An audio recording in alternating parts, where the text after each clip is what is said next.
경기도 어느 산골 마을, 조선 후기의 일이다. 이 이야기는 그 마을 사람들이 수십 년을 두고두고 전해 내려온 이야기라 하는데, 듣고 나면 누구라도 주먹을 쥐게 되고 또 끝을 들으면 가슴이 후련해지는 그런 이야기라 하였다. 구독과 좋아요, 어디서 보고 계시는지 댓글 주시면 그곳으로 행운을 보내드릴게요. 그럼 오늘 이야기 시작할게요. 첩첩산중 깊은 곳에 자리한 이 마을은 100여 호 남짓한 작은 곳이었으나 그 안에는 엄연한 질서가 있었다. 논밭에 경계가 있었고 집안 간에 예의가 있었으며 수십 년을 이어온 이웃 간의 정이 있었다.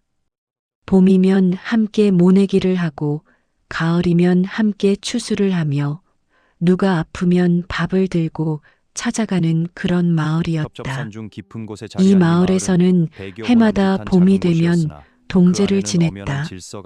마을 수호신에게 한 해의 안녕을 비는 행사로 100여 호가 모두 모이는 마을 최대의 행사였다. 인근 현감도 순시차 들르는 것이 오래된 관례였다. 제사가 끝나면 음식을 나누고 마을의 크고 작은 일들을 공론에 붙이기도 하였다. 마을 사람들이 1년에 한 번 모두 얼굴을 맞대는 날이었으니 이 동제는 단순한 제사가 아니라 마을의 심장 같은 날이었다. 그런 마을에 어느 해 봄, 낯선 사내 하나가 흘러들었다. 사내가 처음 마을 어귀에 나타났을 때 마침 논두렁에서 일하던 몇몇 농부들이 그를 보았다 한다. 행색은 말이 아니었다. 집시는 날과 밑창이 달아 있었고 도포는 여기저기 헤어져 있었으며 등에 맨 보따리는 손으로 쥘 수 있을 만큼 작았다. 누가 보아도 오갈 데 없는 떠돌이였다. 이름은 최가, 나이는 40을 간 넘긴 듯 하였다. 허나 이 사내, 눈빛만큼은 달랐다. 가난한 자의 눈빛이 아니었다. 기름지고 날카롭고 무언가를 재고 따지는 눈빛이었다. 마을 어귀에 들어서면서 이 사내는 사방을 훑어보았다. 논의 크기를 재고 집의 형편을 따지고 어느 집이 넉넉하고 어느 집이 가난한지를 눈 한 번 돌리는 것으로 가늠하는 듯 하였다. 그리고 이내 그 입이 열렸다. 소인은 전주 최씨 충정공파 후손이오시다. 말끝마다 조상을 팔았다. 충정공이 어떻고 임진왜란 때 나라를 위해 목숨을 바친 선조가 어떻고 한때는 한양에도 이름이 알려진 집안이었으나 세상이 뒤숭숭하여 일이 떠돌게 되었다 하였다. 목소리는 낮고 점잖았으며 말을 고르는 솜씨가 예사롭지 않았다. 마을 사람들은 반신반의하였다. 저꼴로 양반이라니 하는 표정들이었다. 허나 사내는 며칠 후 기어코 어디선가 족보 한 권을 들고 나타났다. 두꺼운 한지의 먹으로 촘촘히 적힌 족보였다. 전주 최씨 충정공파의 계보가 빼곡하게 적혀 있었고 그 끄트머리에 최가의 이름이 올라 있었다. 그를 아는 마을 어른 이참봉이 그 족보를 펼쳐보고는 고개를 끄덕였다. 뼈대 있는 집안이시구먼. 그 한마디로 끝이었다. 마을 사람들은 그를 양반으로 받아들였다. 그것이 화근이었다. 마을에는 박씨 집안이 있었다. 대대로 이 마을에서 땅을 일구어온 집안으로 가난하였으나 성실하고 정직하기로 소문이 자자하였다. 가장인 박성달은 45이었다. 얼굴은 검고 손은 거칠었으며 허리는 이미 조금 굽어 있었다. 평생을 논밭에서 살아온 몸이었다. 아내는 42이었다. 이름은 전해지지 않는다. 다만 새벽부터 밤까지 쉬지 않고 일하는 여인이었다 한다. 아궁이에 불을 떼고 밭에 나가 김을 메고 밤에는 배를 짜고 그러면서도 자식들에게는 언제나 따뜻한 얼굴을 보여주는 그런 어머니였다 한다. 딸은 17이었다. 이름은 소연. 마을에서 알아주는 꽃처럼 고운 아이였다. 얼굴이 고울 뿐 아니라 성격도 굳세고 총명하여 아버지 일을 거들며 아직 어린 남동생을 챙기는 속 깊은 아이였다. 아들은 15이었다. 이름은 박돌이. 아직 앳된 얼굴이었으나 눈빛은 아버지를 닮아 똑 부러졌다. 말이 많지 않고 행동이 재빠른 아이였다. 박성달의 땅은 많지 않았다. 논서마지기, 밭 2떼기가 전부였다. 그러나 그 땅은 박성달의 아버지, 그 아버지의 아버지가 일군 땅이었다. 손이 트고 허리가 굽도록 가꾼 땅이었다. 그 땅에서 나는 곡식으로 식구들이 먹고 살았고 그 땅이 있었기에 가난하여도 굶지는 않았다. 팔아도 못 팔 땅이었다. 빼앗겨도 빼앗길 수 없는 땅이었다. 그 땅을 최가가 처음 본 것은 마을에 들어온 지 사흘째 되던 날이었다. 사내가 마을 어귀를 천천히 거닐다가 박성달의 눈앞에서 걸음을 멈추었다 한다. 잠시 서서 논을 바라보는 눈빛이 예사롭지 않았다. 마치 그 땅이 이미 자기 것인 양 어떻게 차지할지를 머릿속으로 그리는 것 같은 눈빛이었다. 그것을 박성달은 보지 못하였다. 아니, 보았더라도 설마 했을 것이다. 세상에 남의 땅을 그리 쉽게 빼앗으려는 자가 있으리라곤 꿈에도 몰랐을 터이니 그저 낯선 양반 하나가 마을 구경을 하는 줄로만 알았을 것이다. 그것이 박성달의 불행이었다. 그리고 최가의 기회였다. 최가는 서두르지 않았다. 영리한 자였다. 섣불리 움직이면 들통난다는 것을 알았다. 그래서 처음 반년은 오직 마을 사람들의 신뢰를 사는 데만 집중하였다. 마을 어른들에게는 극진히 예를 갖추었다. 길에서 마주치면 먼저 허리를 숙였고 제삿날에는 반드시 문안을 드렸으며 어른들의 말이라면 무조건 맞장구를 쳤다. 아이들에게는 여시며 떡을 나누어 주었다. 어디서 그 돈이 나오는지는 아무도 몰랐으나 받는 쪽에서는 고마울 뿐이었다. 그는 훈장을 자처하며 마을 아이들에게 천자문을 가르치기도 하였다. 앞마당에 아이들을 모아놓고 붓을 쥐어주며 글씨를 가르치는 그 모습이 영락없는 선비였다. 마을 사람들은 감탄하였다. 역시 양반 집안은 다르다니까. 학식도 있고 예의도 바르고 우리 마을에 귀한 분이 오셨어. 저런 분이 여기 계시니 마을 체면이 서는구먼. 마을 사람들이 그를 칭찬하면 할수록 최가의 입꼬리는 조금씩 올라갔다. 그것이 칭찬이 기뻐서가 아니었다. 계획이 착착 맞아들어가고 있다는 만족감이었다. 반년이 지났다. 최가는 마을 어른들과 술잔을 기울이는 사이가 되었다. 현감가도 안면을 텄다. 인근 장터에도 얼굴을 알렸다. 마을에서 자신의 위치를 완벽하게 굳혔다. 그리고 이듬해 봄이 왔다. 최가가 비로소 본색을 드러내기 시작하였다. 악마는 서서히 그러나 확실하게 죄어들었다. 봄 농사가 시작되던 어느 날 아침이었다. 안개가 채 거치지 않은 이른 새벽 박성달이 허리춤에 낫을 차고 논두렁으로 나서는데 저 앞에 사람이 보였다. 최가였다. 새벽 안개 속에 홀로 서서 손에 쥔 긴 나무 막대기로 땅 위에 줄을 긋고 있었다. 박성달은 처음엔 무심코 걸어가다 발을 멈추었다. 저자가 왜 저기서 저러고 있는가? 가까이 다가가 보니 최가가 줄을 긋고 있는 곳이 바로 자신의 논두렁이었다. 거기서 무얼 하시오? 박성달이 묻자 최가는 놀라지도 않고 천천히 고개를 들었다. 이미 알고 있었다는 듯한 여유로운 표정이었다. 아, 박서방. 마침 잘 왔소.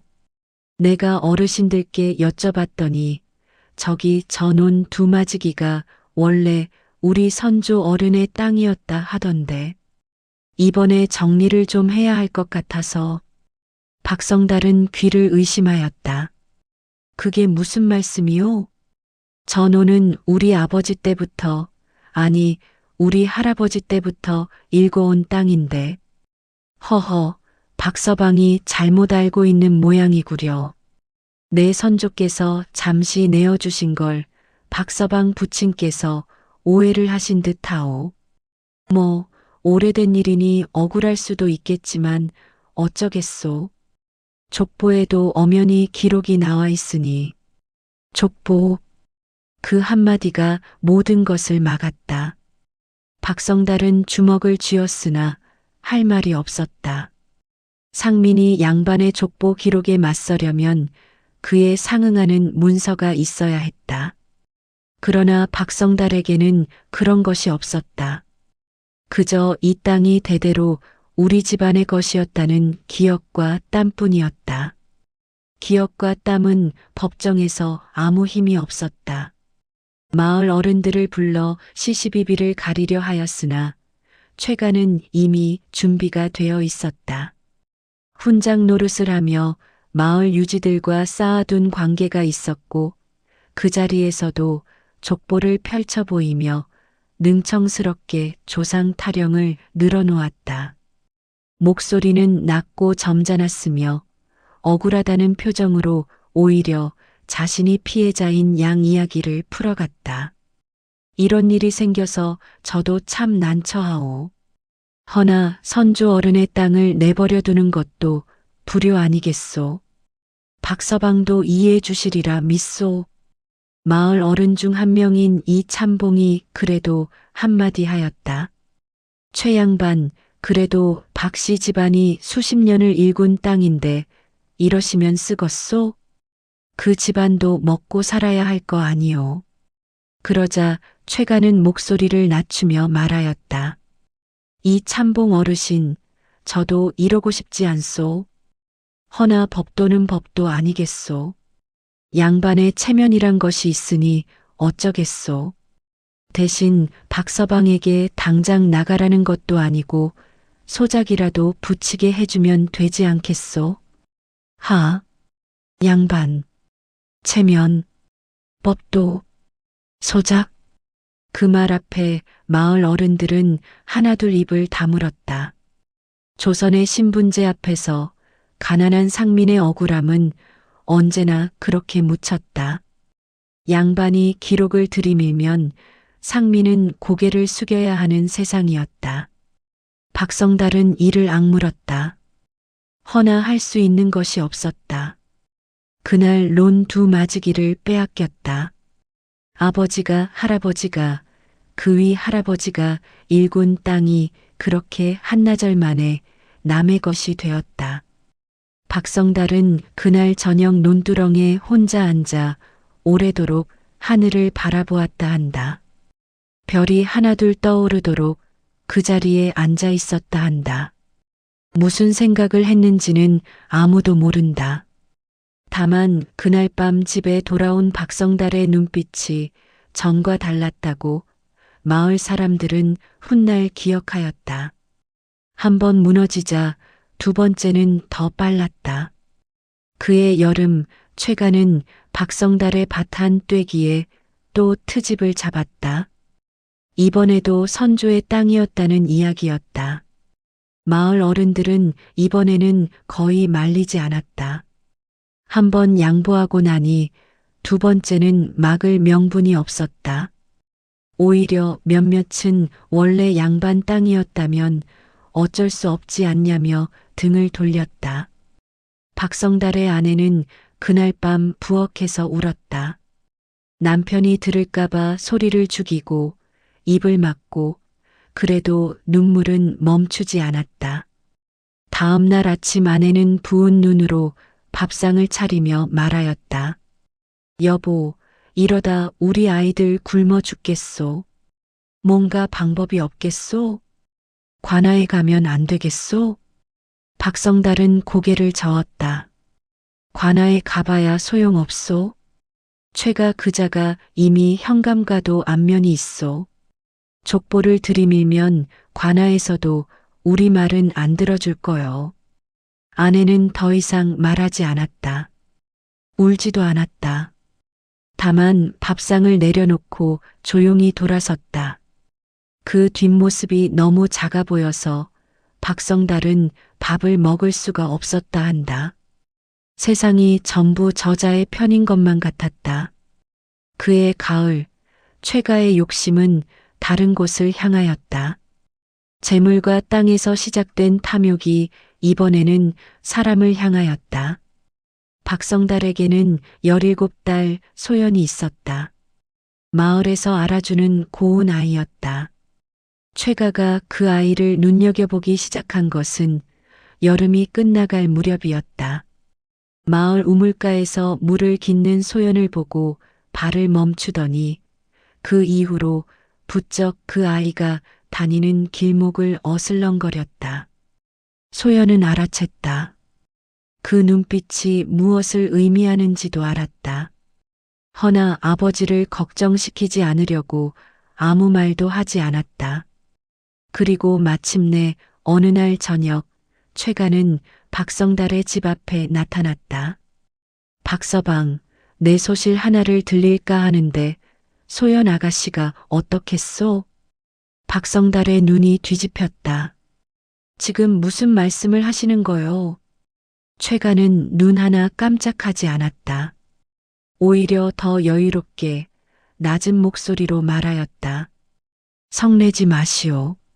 내 소실로 들어오면 박서방 집안 땅도 돌려주고 앞으로 내 집 덕을 볼 수도 있을 텐데. 잘 생각해 보시오. 이게 나쁜 제안도 아니지 않소. 박성달은 그 자리에서 최가의 멱살을 잡고 싶었다. 그러나 참았다. 상민이 양반에게 손을 대는 것은 곧 관아에 끌려가는 일이었다. 그는 이를 악물고 문을 닫았다. 최가는 여유롭게 돌아섰다. 그날 밤 박성달은 잠을 이루지 못하였다. 분노와 굴욕 그리고 무력감이 한꺼번에 밀려왔다. 주먹을 쥐어도 칠 곳이 없었다. 고함을 질러도 들어줄 곳이 없었다. 온 세상이 저자 하나를 위해 돌아가는 것만 같았다. 한밤중에 방문이 열렸다. 딸 소연이었다. 아버지의 기침 소리가 들렸는지 아니면 그냥 알았는지 소연은 말없이 아버지 곁에 와 앉았다. 그리고 천천히 말하였다. 아버지, 저는 괜찮아요. 절대로 그리하지 않으셔도 됩니다. 아버지가 무릎 꿇는 꼴은 못 봐요. 박성달은 그 한마디에 그만 눈물을 흘리고 말았다. 17달이 아버지를 위로하는 밤이었다. 아비가 지켜주지 못하는 세상. 그것이 가장 큰 치욕이었다. 그리고 바로 그 밤 박성달은 결심을 굳혔다. 반드시 저놈을 무너뜨리겠다고. 참는 자에게 하늘이 길을 열어주었다. 겨울이 왔다. 눈이 쌓이고 바람이 매서워졌다. 빼앗긴 농과 밭이 눈 아래 묻혔다. 박성달의 집은 전보다 더 가난해졌다. 아내는 배를 짜서 내다 팔고 딸은 남의 집 빨래를 대신 해주며 돈을 벌었다. 아들 박돌이는 새벽부터 산에 올라 뗄나무를 해왔다. 허나 박성달은 체념하지 않았다. 그는 조용히 움직이기 시작하였다. 낮에는 남은 밭을 일구고 밤에는 마을의 오래된 어른들을 하나씩 찾아다니며 이야기를 나누었다. 최가가 오기 전에 일을 물었다. 최가가 어디서 왔는지, 어떻게 족보를 구했는지, 그 전에는 어떤 자였는지. 처음엔 아무도 입을 열지 않았다. 최가의 눈과 귀가 마을 곳곳에 있었기 때문이었다. 한두 집에는 최가에게 은밀히 기대어 사는 자도 있었다. 박성달에게 이야기를 털어놓았다가 최가 귀에 들어가면 어떤 일이 생길지 모른다는 두려움이 있었다. 박성달은 포기하지 않았다. 거절당하면 다음날 또 찾아갔다. 아무 말도 묻지 않고 그냥 옆에 앉아 있다가 돌아오기도 하였다. 그렇게 한 달이 지났다. 그러던 어느 눈 오는 날 밤이었다. 마을 외곽 외딴 집에 홀로 사는 황 노인이 박성달을 슬그머니 불렀다. 이른이 넘은 노인이었다. 귀도 어둡고 눈도 침침하였으나 기억만큼은 또렷하였다. 그리고 그 눈빛 속에는 오래된, 아주 오래된 원한이 서려 있었다. 자네, 최가 그놈이 어디서 왔는지 알고 싶은가? 박성달은 숨을 죽이고 고개를 끄덕였다. 심장이 빠르게 뛰었다. 황 노인이 천천히 입을 열었다. 내가 젊었을 때 말이야, 전라도 순천에서 장사를 한 적이 있었어. 그때 그와 똑같이 생긴 놈을 봤지. 이름은 달랐어. 최가가 아니라 칠봉이라 불렸어. 상놈 중에 상놈이었어. 남의 물건 훔치고 사기치고 들키면 도망 다니던 놈이었지. 노인의 손이 무릎 위에서 천천히 떨렸다. 그놈이 어느 날 내 집에서 장사 미천을 몽땅 훔쳐 달아났어. 전 재산이었지. 그날 이후 내 집안은 풍비박산이 났어. 자식들은 뿔뿔이 흩어지고 나는 이리 홀로 늙었어. 20년이 지났어도 그 눈빛은 못 잊어. 저 최가 눈빛이 칠봉이 그놈 눈빛이랑 똑같아. 나는 확신하네. 박성달은 말을 잃었다. 황 노인이 낮게 말을 이었다. 그 족보 말이야. 족보 장사 알지? 돈만 있으면 이름 넣어주는 자들이 있었어. 칠봉이 그놈이 어디서 돈을 모았는지 몰라도 족보 하나 사는 건 그리 어렵지 않았을 거야. 허나 나 혼자 증언한다고 뭐가 달라지겠어. 물증이 있어야 해. 박성달은 그 밤 황 노인의 오두막에서 밤새 이야기를 들었다. 돌아오는 길에 눈이 쌓인 산길을 걸으며 그는 생각하고 또 생각하였다. 물증. 반드시 물증이 있어야 한다. 그로부터 며칠 후였다. 아들 박돌이가 아버지 앞에 무릎을 꿇고 앉더니 조용히 말하였다. 아버지, 제가 한 가지 알고 있는 게 있어요. 박성달이 고개를 들었다. 최가 그 사람 집에서 한 달에 한 번씩 낯선 사람이 와요. 꼭 보름께 오는데 올 때마다 봉투를 두고 가요.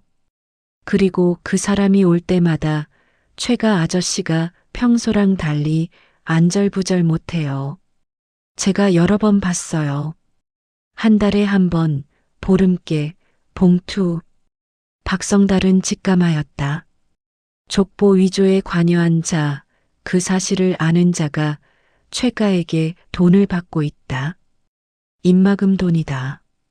그는 아들에게 그 사람을 다음번에 몰래 따라가 보라 하였다.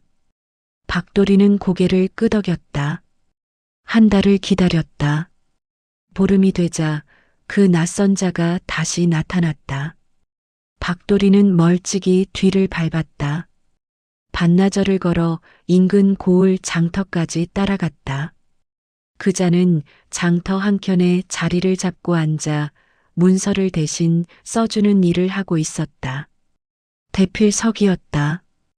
박돌이는 그 얼굴을 눈에 새기고 돌아왔다. 박성달은 이튿날 새벽에 일어나 길을 나섰다. 장터로 가서 그 서기를 찾았다. 서기는 처음에 눈을 피하며 모르는 일이라 하였다.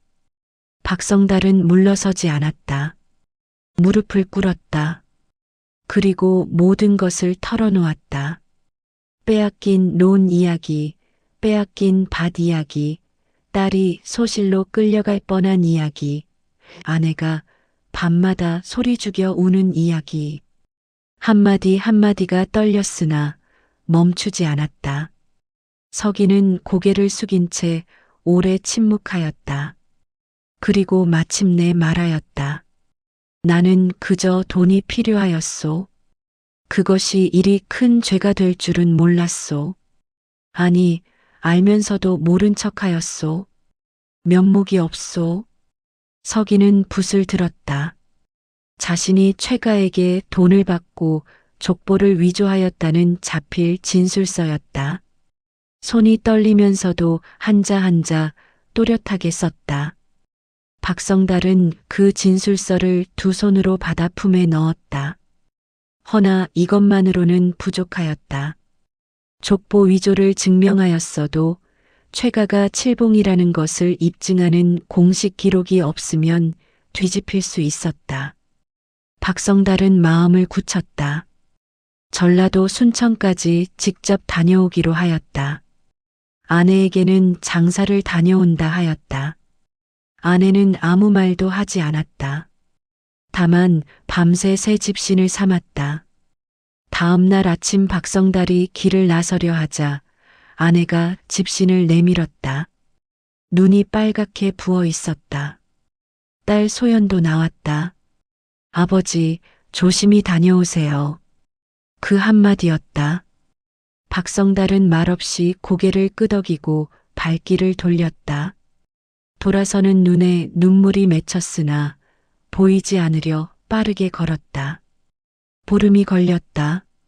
산을 넘고 강을 건너고 발바닥에 물집이 잡히고 또 터지고 그렇게 걸어서 순천 땅을 밟았다.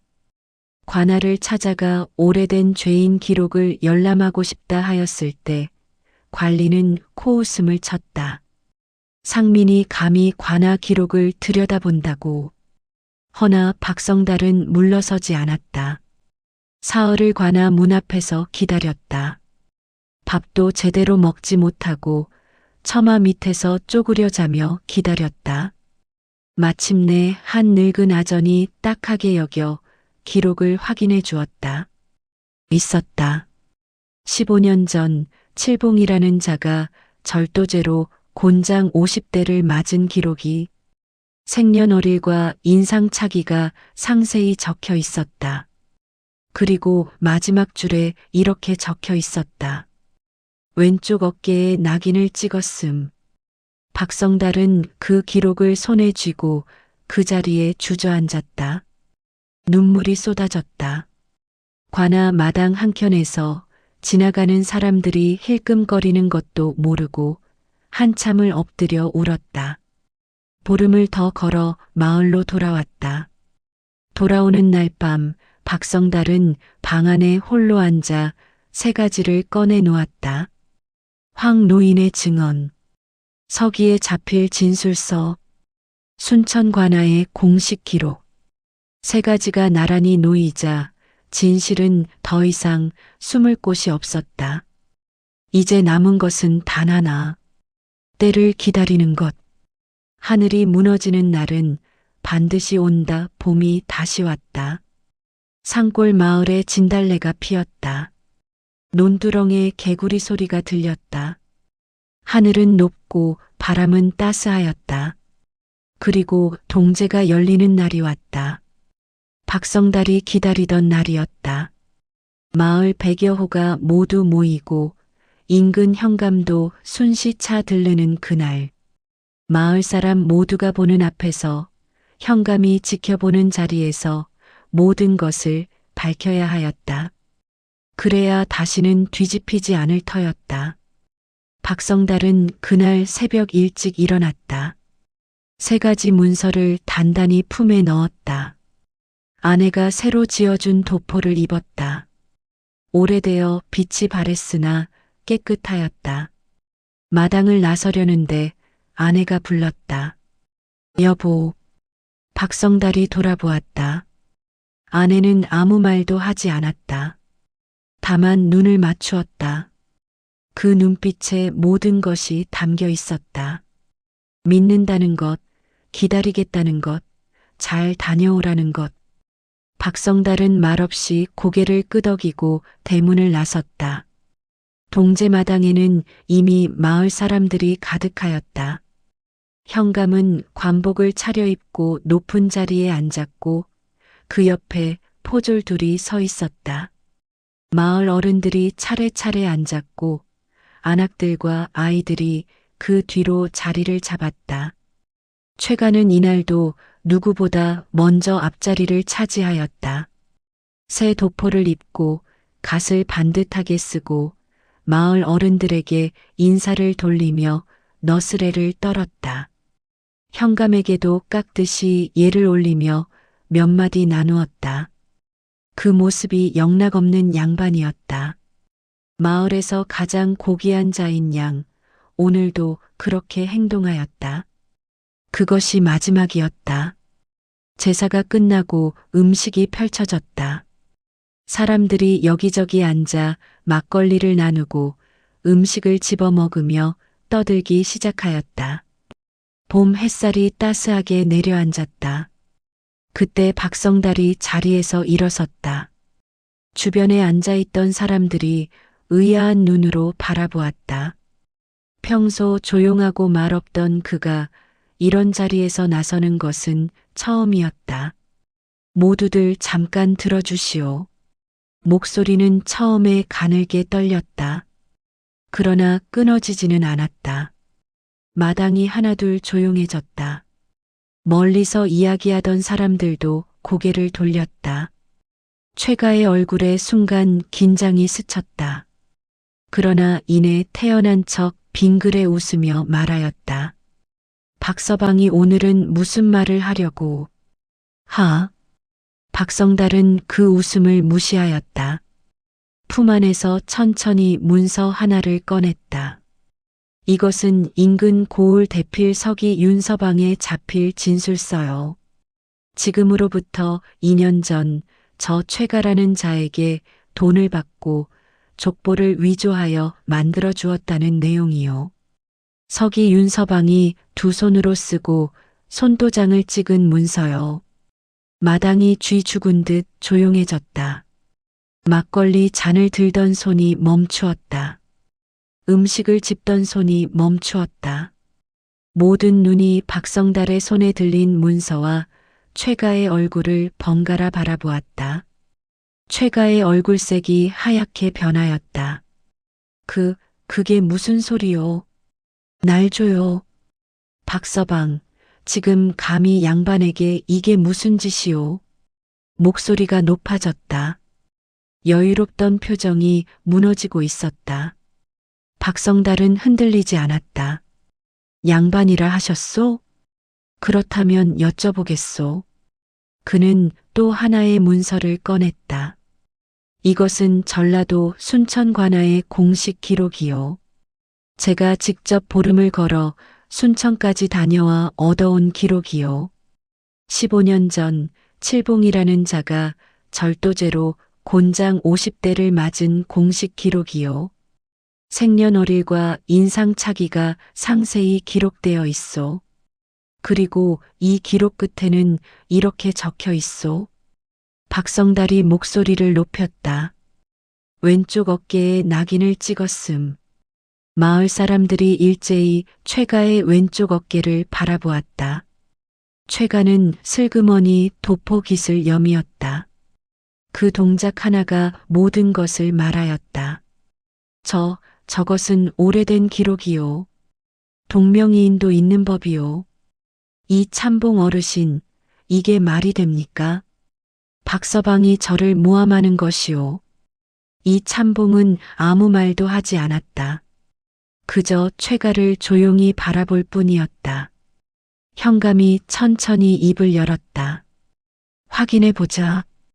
현감이 고개를 끄덕이자 옆에 있던 포졸 둘이 최가에게로 다가갔다. 최가는 버둥거렸다. 이 이놈들, 감히 양반에게 손을 놓지 못해. 내가 누군지 알고. 그러나 두 포졸이 도포를 잡아젖히자 왼쪽 어깨에 새겨진 흉터가 봄 햇살 아래 마을 사람 모두의 눈앞에 드러났다. 낙인이었다. 불로 지진 지울 수 없는 죄인의 표식이었다. 마당이 떠나갈 듯 술렁였다. 세상에나. 맞아, 낙인이야. 저놈이 상놈이었어. 족보를 산 거였어. 우리가 속은 거야. 최가는 그 자리에서 털썩 무릎을 꿇었다.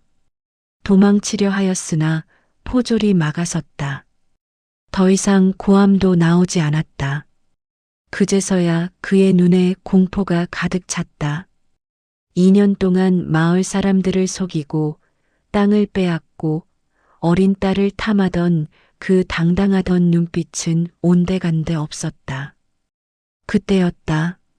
마을 사람들 사이에서 누군가 천천히 걸어 나왔다. 지팡이를 짚고 굽은 허리로, 그러나 눈빛만은 단단하게. 황 노인이었다. 노인은 멈추지 않고 최가 앞까지 걸어왔다. 그리고 그 앞에 섰다. 사람들이 숨을 죽였다. 황 노인이 최가를 내려다보았다. 오래, 아주 오래 바라보았다. 20년의 세월이 그 눈빛 속에 담겨 있었다. 칠봉아. 최가가 고개를 들었다. 눈에 눈물이 맺혔다. 나를 알아보겠느냐? 황 노인의 목소리는 떨렸으나 무너지지 않았다. 나는 내가 20년 전 순천에서 내 전 재산을 훔쳐 달아날 때 피해를 본 황씨 노인이다. 그날 이후 내 집안은 풍비박산이 났다. 자식들은 흩어지고 나는 이렇게 늙었다. 20년을 기다렸다.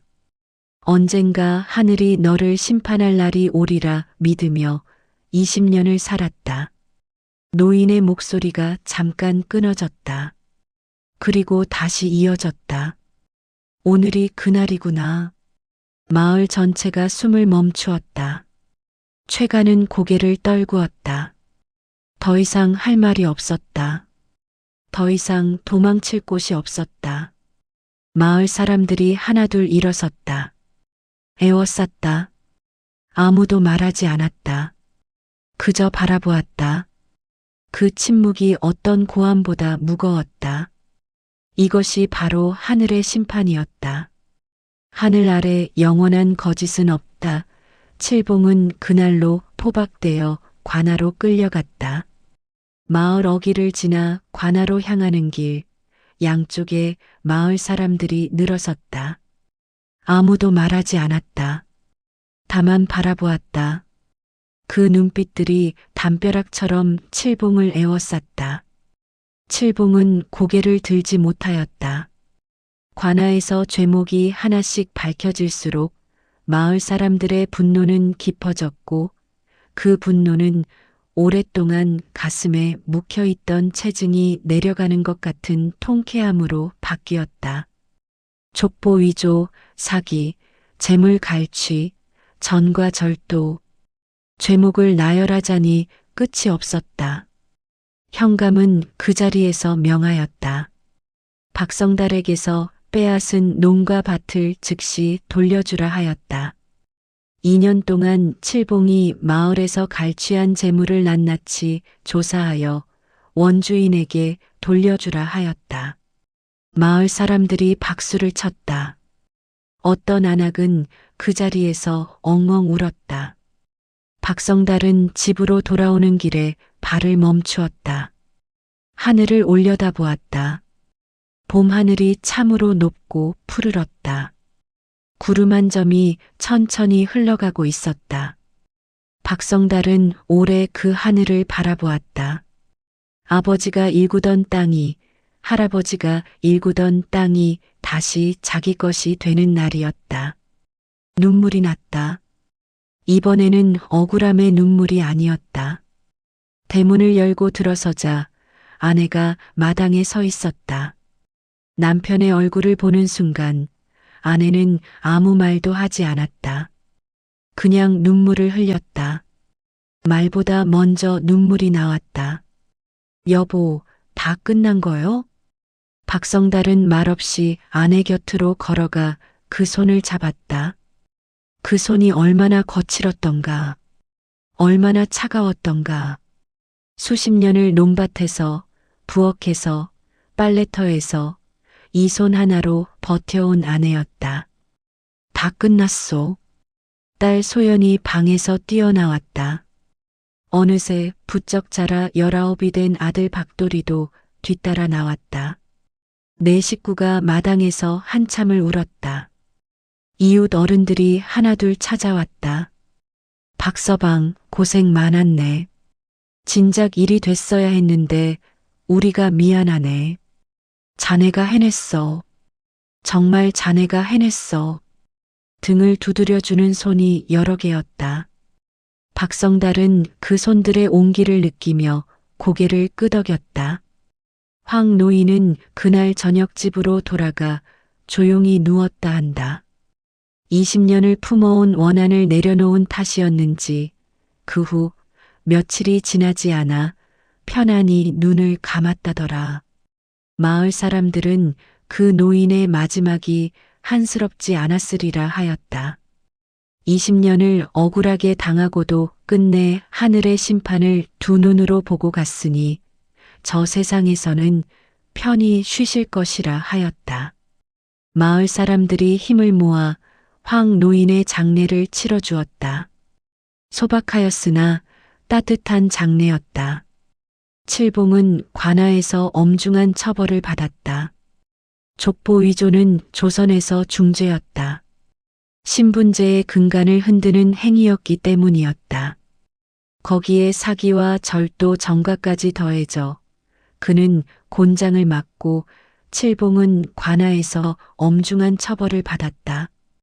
족보 위조는 조선에서 중죄였다. 신분제의 근간을 흔드는 행위였기 때문이었다. 거기에 사기와 절도 정과까지 더해져 그는 곤장을 맞고 먼 섬으로 유배를 떠나게 되었다. 마을을 떠나는 날 아침, 칠봉은 포졸에게 끌려 마을 어귀를 지났다. 한때 갓을 쓰고 도포를 입고 양반 행세를 하며 이 길을 활보하던 자였다. 이제 그 몸은 포박되어 고개를 숙인 채 끌려가고 있었다. 마을 사람들은 아무도 배웅하지 않았다. 아무도 말하지 않았다. 그저 먼 발치에서 바라볼 뿐이었다. 스스로 뿌린 씨앗이었다. 그 봄 박성달의 논에는 모내기가 시작되었다. 2년 만에 되찾은 땅이었다. 첫 발을 내딛는 순간 발바닥으로 느껴지는 흙의 감촉이 달랐다. 그냥 흙이 아니었다. 아버지의 땀이 배어 있고 할아버지의 손길이 남아있는 흙이었다. 이것이 내 땅이라는 감각이 발바닥에서 시작하여 온몸으로 퍼졌다. 아내가 모판을 들고 옆에 섰다. 딸 소연이 그 뒤를 따랐다. 아들 박돌이가 모를 심으며 말하였다. 아버지, 저는 이번 일로 깨달은 게 있어요. 박성달이 허리를 펴고 아들을 바라보았다. 무엇을 깨달았느냐? 박돌이가 천천히 말하였다. 아무리 허울이 좋아도 진짜가 아닌 것은 결국 들통난다는 거요. 그리고 진짜인 것은 아무리 짓밟혀도 결국 남는다는 거요. 아버지가 그것을 증명하셨잖아요. 박성달은 아무 말도 하지 않았다. 다만 천천히 고개를 끄덕였다. 그것이 하늘의 이치였다. 훗날 마을 사람들은 이 이야기를 두고두고 전하였다. 족보를 돈으로 산 놈이 결국 제 발등을 찍었다더라. 아무리 뼈대 있는 척해도 불로 지진 나귀는 못 숨긴다더라. 박성달이 그 억울함을 참고 참아보름길을 걸어 증거를 구해왔다더라. 20년을 기다린 황 노인이 마침내 원한을 풀었다더라. 하늘은 늦어도 반드시 본다더라. 세월이 흘러 그 마을이 어디였는지, 박성달이 누구였는지는 아무도 기억하지 못하게 되었다. 허나 이야기만은 남았다. 거짓 위에 쌓은 것은 반드시 무너진다는 것. 그리고 진심으로 참고 견딘 자에게는 반드시 하늘이 길을 열어준다는 것. 끝.